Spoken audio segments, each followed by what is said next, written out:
Hi guys, it's almost Christmas and I want to give you one more present before the Santa arrives. So yesterday or 2 days ago I launched a video about a new lookup table for the color correction kit for the GH5, and you gave me such a good feedback. You sent me like so many emails that I decided, okay, I'm so motivated, I want to make a new video for you before Christmas.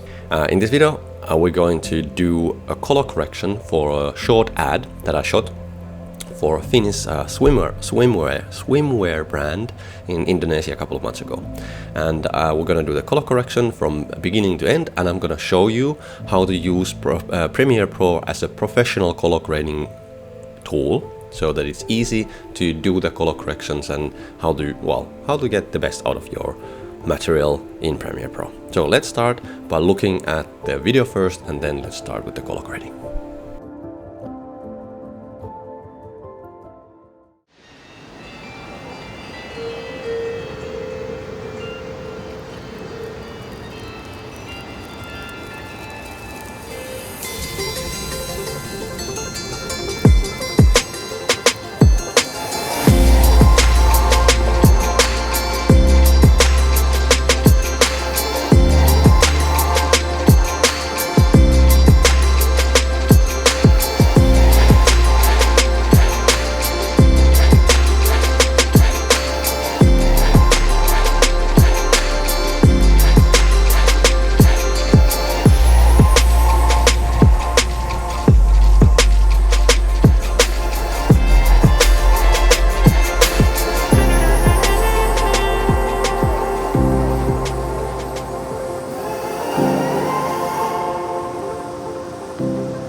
Okay, so you saw this video was shot with two different cameras, the GH5 and then the GoPro, and there were 3 different profiles being used in this video. I'll explain you in a second why I use those profiles, and then next we could start by going to the computer, and let me show you what are the tools that we're going to use for this tutorial. So first of all, of course, we're going to use the Premiere. I'm going to talk about the layout that I have in a second. In Premiere, we're going to use mostly the Lumetri panel effect, but then we're going to use a couple of effects from the effect, from here as well. So you'll learn those. And then we are most likely going to use this tool. This is like a tool that will show me whatever is the color my cursor is hovering over. So it will show you the hue, saturation, lightness, and this is basically all my scopes. I don't use the scopes that much. I use this. And this is, let me open it up. This is this tool called Classic Colorimeter. It's an application that you can install on Mac. If you're on Windows, you can use this color picker. And then we are going to find a reference image from unsplash.com. This is a website where you can find a lot of, reference images. Yes, reference images for your color correction. For example, I think this image is quite nice. It has the certain kind of tone and feel that I want. So I have brought it to Premiere Pro here for us to kind of compare, like if we're gonna get this look. And then, by the way, about Premiere Pro, I'm using the Premiere Pro 2018 version, because the 2019 version, even though the 19 version has these really nice color curves that are like good, like this is now Premiere is almost like starting to compete against Resolve on the functionalities, and anyway, these are really good. But Premiere Pro 2019, at least now 2018, late 2018, is very buggy, so I'm not going to use that because it's so buggy, so it's annoyingly buggy. But Premiere Pro 2018 works just fine. So we're gonna do that. And then of course there's one tool that we're gonna use a lot, which is the color correction kit for the GH5. And this is like a set of tools and lookup tables that I've created for the GH5, because I've had the camera for 2 years, so I've got my head around it. And a lot of you use this as well, and a lot of you actually there was a huge spike, so a lot of you got this kit just a couple of days ago, and almost like 10% of you people who got this kit like sent me thank you messages So that's why we're here, because I'm hyped up because of all those thank you messages that you sent me. So just keep them coming. My ego really likes to hear your thank you messages, so it will motivate me to do more videos. For example, this one. Okay, but anyway, this is a tool that we're gonna use in this tutorial, and I guess that's it. And should we just, we should just start. Okay, let's start by me explaining this layout in Premiere. This is my layout that I use. I've actually zoomed in my 4K monitor to be so that you can actually follow this tutorial on your cell phone as well. But this layout works for everything. Editing, like sorting out footage, editing, audio work, color correction, like whatever I do, I always do with this layout. So I have the image here, and then I have the timeline here, the tools here on the right. I have the FX control here on the left bottom, and then I have a Lumetri color effects, the project audio mixer here. And this is how I do everything in Premiere. And I really like how Premiere, everything so, like you can modify, make everything so simple. And then when we're starting to do color correction, let's talk about the, what is this timeline. So first of all, I have all my clips. Well, in this case, because this is a very simple edit, I have all them in just one track, which makes it very easy. And then I have the audio tracks here, but we're gonna mute the audio for now because we're not interested of that, and it might get annoying if the music just jumps to our ears all the time. And then I'm gonna just flatten the track there, and then I still see the thumbnails, so that's good. It's easy for me to color correct. And then I'm going to bring this down to make this image as big as possible. And as you can see, these ones are the graphics, the logos and stuff for the image. But there's like these empty tracks in between. You'll soon see why we use those. Those are for adjustment layers. Okay, so now we shall start color grading.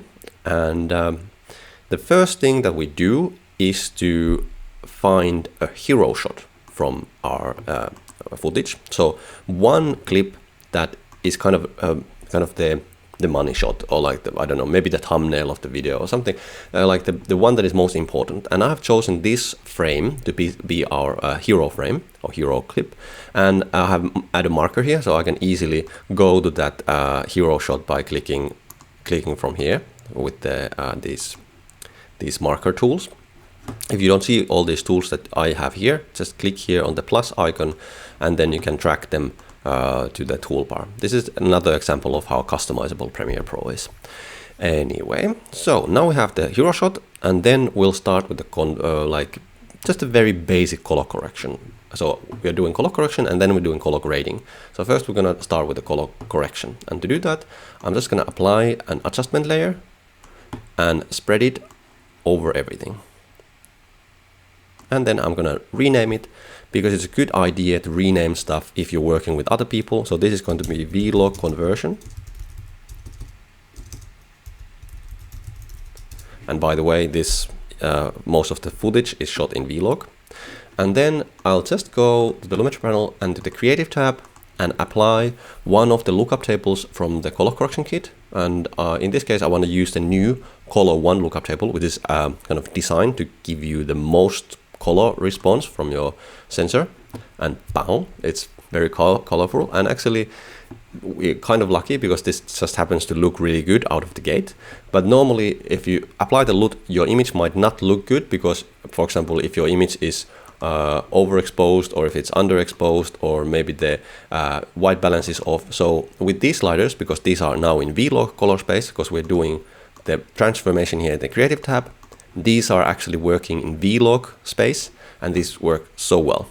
But to be honest, I don't see anything like what to fix here. So I'm just gonna now next I'm going to go through the other clips and make sure that these other clips match to this hero shot, and they are like okay in general. And to do that, to be able to match these together, I'm gonna copy the time of the frame, and I'm gonna open this comparison view, and you can find it from the plus icon if you don't see it now.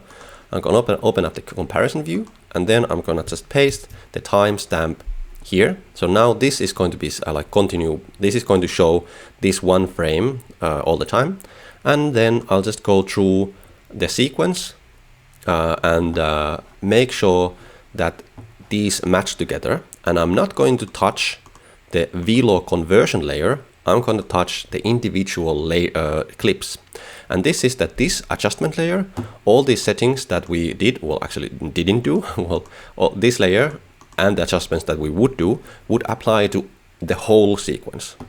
And then I'm just gonna go to the clip level and only fix what is there on the clip level, almost like going back in time and fixing my camera settings for each individual clip. So then I can, this applies to everything and this applies just to one clip at a time. And by the way, in the sequence panel, I like to have the selection follows playhead ticked. So whenever I move my playhead, you can see that the activation kind of follows the playhead as well. So it's very easy for me to do this color correction. So I'm gonna do that next, but I'm just gonna cut a hole to a couple of these clips because these are actually shot with the GoPro. So I'm not going to, and let's clear the in and out so you can see the colors better. I'm not gonna color correct these because these are with the same way because these are shot with the GoPro. I'm just gonna cut holes to this and I'm just gonna color correct them like on a clip layer level. But this one, this is actually Cine D, and now that I converted with Vlog, it looks horrible. But I'm gonna apply a lookup table from the color correction kit to do turn Cine D to Vlog, and now even this works just fine. Well, it's underexposed, but you get the idea. Okay, so next I'm gonna do this. I'm gonna go through the clips and make sure that they match with this one. Okay, let's time lapse this. I'm gonna stop the time lapse here and I wanna show you one trick. Here's an image that has a very harsh lighting because the sun is beaming right at them. And I wanna cut that down and I will show you a trick. There's on the FX panel, you can write Luma and you will find a Luma curve, and then apply it before on the clip level, on just individual clip. You apply it before the Lumetri panel effect. And this is a very special curves effect. It's different from the RGB curves because this affects only the Luma channel of the footage. So here I'll just bring down the highlights, maybe bring up the shadows a bit and just play around, making like an inverse, like what is it, like not inverse S, like S shape. So I'm, well, is it S? Anyway, I'm removing contrast here, and you can see how much does that make. It gives my camera more dynamic range. It actually doesn't, but it makes my camera look like it has much more dynamic range. So now I've, like as you can see here, I took away the harshness, and now I can go back to the Lumetri effect and then just play around to get the look that I want. And it's much better than without the Luma curve. So nice trick there for you. Let's continue. Here I want to show you something. This shot there was an interesting thing happening because I use automatic white balance in most of the time when I'm shooting these run and gun situations. In the beginning of this frame, the white balance is different because the camera automatic white balance is changing it. So I'm going to go here in the basic correction tab and I'm going to add a keyframe to temperature and tint. And why not to all of these settings that I'm working here? I'm just going to add a keyframe to all of these in the beginning of the clip. Then I'm going to color correct it to my tasting. Something like that. And then I'm gonna go to the end of the clip and now apply slightly different settings here, because the end and the beginning were slightly different. So that's why it changed that I needed to do this kind of animation to change these sliders from the beginning to end. As you can see, if I click in the beginning of the clip, the settings are like this, and if I click in the end, they're like this. So that's just that you know that if something is changing in your clip, you can add keyframes here in the like in the FX control panel. You can add the keyframes here, and that's good. Okay, let's continue.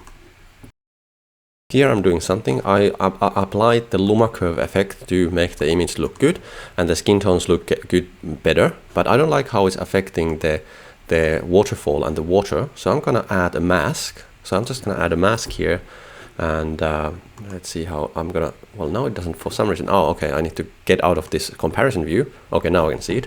So I'm gonna add a mask, and I'm just gonna apply it on top of the girls.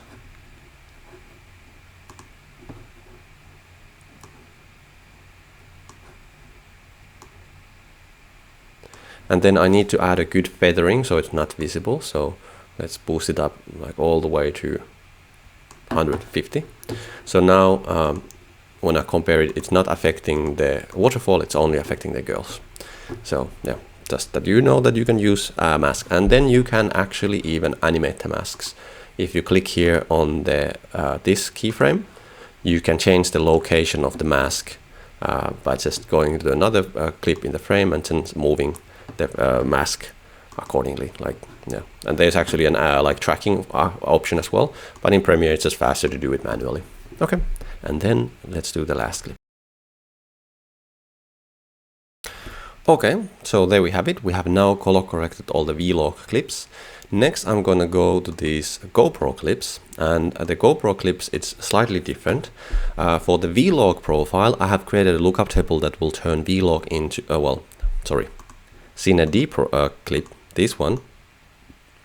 I've created a lookup table that will turn Cine D into vlog, but the GoPro is slightly difficult to do lookup tables. In GoPro, everything is like, a lot of things are automatic, so you can't really create as accurate lookup tables with GoPro. So I've created a lookup table that will change this GoPro Fusion straight to base 1, which is one of the lookup tables in my color correction kit.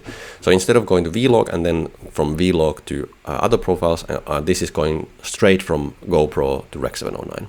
And then that kind of limits me the options on what I can do, but now I'll try my best to match these together, and they already look quite good, but let's see what we can do to make them look even better. Okay, that's quite good. So I'm just gonna copy this and do the other clip as well. Let's see, it looks good. I'm okay because here the GoPro is slightly, it's a different camera. It's like a reality show, like it's like my point of view, so it's okay that they don't match perfectly, and actually I prefer them to not match perfectly, because then there's kind of like a point for these GoPro clips to be different, because now they're breaking the fourth wall, they're like looking at the camera, so there's a point for them to look, actually they could look a bit crappier even. Okay, now we have done the color correction for these clips, and if you really want to do good work, I would recommend you to go to the sequence settings and sequence settings, choose yourself a good quality video preview, click the maximum bit depth, and then just go render into out and render the whole sequence. Well, actually you could add some out points like this by pressing O, and then you add an out point, and then render it all out and then look at it. Like just make look the video through with your eyes and just like check if there's some weird, like, oh, this one looks weird, or like the skin tones in this one looks weird. And by the way, we're now now let me go use this tool to kind of go through the skin tones in my color corrected footages. So here, let's start with the hero shot, and let's look at the skin tones. For example, here at the butt cheek. And a good skin tone color is the hue is somewhere between 10 and 27, so in that range. So this is actually below that, so that's quite off, and this is okay. So we could try and fix the skin tones. This one, we are using this color lookup table, the color 1 lookup table, which is very aggressive, and especially if you have different white balances in your image, you might end up with slightly off skin color in the shadow. So let's fix that. So let's go to the edges of secondaries, and let's just check this skin tone, and let's look at it. Well, now it took too much of the green as well, so let's bring that down, and I'm just gonna target only the skin tones, and we don't need to have and we don't have to have the highlights. So like this, can we even get rid of this? Let's see. Okay, that's good enough. Now we have the skin tones only, And let's add a very small blur, maybe like 7, or maybe even less, because we're working with full HD, not 4K. Okay, now we have the skin tone selected here. So then I can, let's turn off the mask, and now I can just work with the skin tones. So let's bring them slightly towards green, and then make them slightly cold. And by the way, I have told you this in other tutorials of mine, but when you're working with skin tones, and in this tool we have this nice feature that I can press Command L to add this cross. When I'm using these sliders, the tint slider is mostly affecting the hue of the skin tone, and then this is affecting mostly the saturation. Well, not perfectly, but kind of more or less. And here we have here we run into like an interesting problem, because they have actually very different skin tone. When I make her skin tone look good, for example, if I put it to 10 and then bring the exposure, well, the saturation down slightly, so something like this looks good, but Fia starts to look like a zombie. So now I need to kind of make a compromise between these two, or then I need to make like 2 different masks for both of these, but I don't want to do that. So like I don't want to be that tedious on this very quick color correction. So I'm just gonna be happy with that even though this skin tone is slightly off now, but it's because the lighting is different, maybe even between those, I don't know, maybe. Her skin tones are good, they are in good range, but hers is, well, it's almost off. Well, then part of it is off, part of it's actually, well, it depends where you measure. Here the skin tones are really good, but here in the more in the shadow areas they start to go slightly off. So anyway, I'm gonna just say that this is good enough, and yeah, it's good enough. Well, you get the idea. If you have wonky skin tones in your footage, maybe because of different light balance, white balance in your light sources, you can use this tool to fix them. Okay, then let's go to the next step. And the next step is now creating the look for this. So trying to achieve this look. And first, let's just slightly analyze this. First of all, let's bring up the scopes for analyzing. And where are they? They are here. And for some reason, because I'm doing the screen recording, Premiere is rather slow. So let's open up the waveform. And here we can see, and let's turn that off, we can see that the highlights, even though they look clipped, they are not going over they are the 90 line, and then the shadows are about there hovering above 10. So then let's do the same things for our footage as well. So I'm going to add a new adjustment layer. Let's go here. Where is it? Adjustment layer. And I'm going to apply it for a certain reason. I'm going to apply it on top here, and then I'm just gonna spread it over this, and in this I'm going to go straight. Well, actually, there's another thing in this reference, is that you can see that there's a like film emulation going on. They're trying to emulate film here with these colors. So, and then this. So there's like 2 things: emulating film, and then this kind of compressed dynamic range that they are not. As you can hear, this black here is this line, and when the image appears, the blacks are lifted up. So actually, let's do that 2 things. So let's first apply a film emulation look. Let's go to the hero shot here, and then let's go to the creative tab. We are now working with this. Let's give this a name. This is going to be the look. And then let's go and apply a film emulation. And on the color correction kit, there is 6 different emulation lookup tables. And this reference was quite cold, so I'm going to go with the Fujifilm cold. And let's see how it makes the image look. Okay, yeah, we are much closer. So this gives it like a feel that we would have shot this with Fujifilm 3513 digital intermediate white balance D65 film, which we haven't, but it will just emulate it. It's not perfect, but it's a very close estimate. And to be honest, it looks really good. It looks really good. So next, let's lift up the shadows just like we have in the reference. So the highlights are actually already there at the 90, but we could actually bring them up a bit. So from these curves, I'm gonna grab the top node and I'm gonna just bring them up slightly like this. And then I'm gonna grab this one and I'm gonna bring the shadows up. Something like that would be good. And I don't like how it's removing the contrast, so I'm gonna apply a new node and bring this down to the blue, this line. And then I'm just gonna put this up as well. Maybe something like that. Okay, let's see how it looks with and without. Okay, is it close to our reference? It's starting to look quite close. Okay, so now I like the kind of the overall look that we have gotten, but there's some things that I don't like. For example, the shadows are like we're almost like losing details in the shadows, like these leaves here. We're kind of losing those. So I'm gonna apply a very specific, like very special, like HDR layer to this footage. And I'm gonna open up, well actually I have it already open. This is inside the color correction kit. You have this, the look gallery project. You can open up the project and then you have different like ready-made looks for your footage.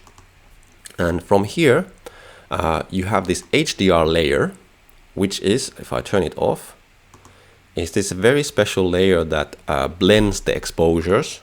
So let's just again. So here's without and here is with. So it's bringing up the shadows and it's slightly bringing up the highlights. So this is a very nice layer. Let's add it here. And let's go to the beginning and let's deactivate the footage layer and activate the V3 layer and paste this HDR layer here. And let's spread it over the footage. And let's go back to the hero shot. Oh, the Premiere is like, well, my computer is super slow now because I'm doing this screen capturing. But look at this. We have so much more detail in the shadows. Like I can see in this, like, oh, it's working so nicely. Yeah, we can like, boom.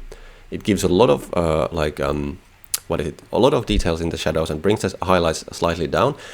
But it's not taking away our local contrast. Like if I would do the same thing, if I would go here to the look layer and just remove a lot of the contrast, we are removing the like local contrast as well. So with this layer, if we do it with this, we still have the local contrast, but we are removing the global contrast. Well, the terms are quite vague here, but you get the idea. And then I want to like it still makes the image slightly kind of airy. How would I say, like it's slightly flat. So I'm gonna go back to the lookup gallery and I'm gonna copy this contrast layer as well. Just copy and go back here to our sequence to the beginning and activate V4, deactivate V3, paste, and it will paste it here to the V4. Then I'm gonna spread it across everything, go to our hero shot and just look how it looks. And it's giving way too much contrast now. We're actually back to the starting point, but I can go to the opacity layer and then just bring down the opacity to a level that I like. Let's try with 20. Let's try 30, 40. I think 40 is quite good. Let's try it without. And then with. Okay, and I could actually even go to the contrast layer, and actually this is very simple. You can build this yourself. Put your layer on a soft light blending mode, and then apply a lumetri effect, and then go to the curves, and then you can just like play around with the curves. And this is very different from just having it on a normal blending mode, because this works so much better than just having it on a normal blending mode and then using this. And here you can I can lift up the shadows slightly, something like this. Apparently our Premiere Pro just crashed, and it's annoying. Premiere Pro does crashes sometimes, but if you're smart with it, it doesn't crash all the time. Okay, so now we're back and let's continue where we left off. Okay, so now we have created the look. So the next thing we need to do is to go again through with the comparison view. We need to go through the footage and just choose, make sure that all the other clips look as good as our hero shot. Well, at least look matching. So that I'm gonna do next.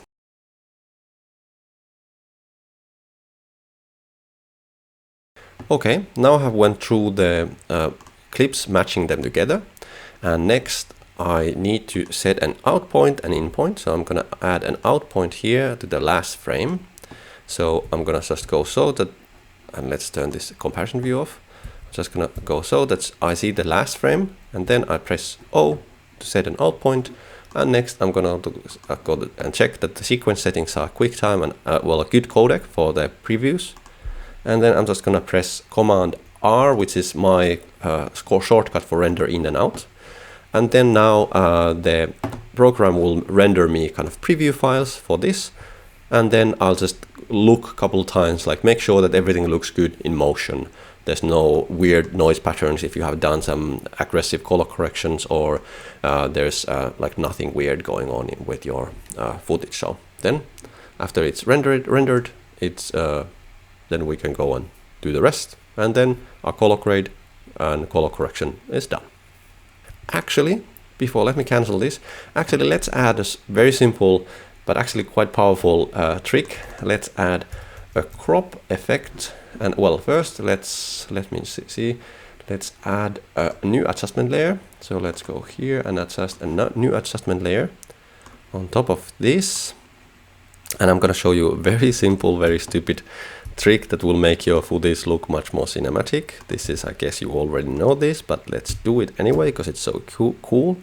So I'm gonna cut these GoPro clips, and I'm gonna cut a gap to this layer on the GoPro clips, and then I'm gonna apply an effect, the crop effect, to this, and then I'm gonna crop from the top.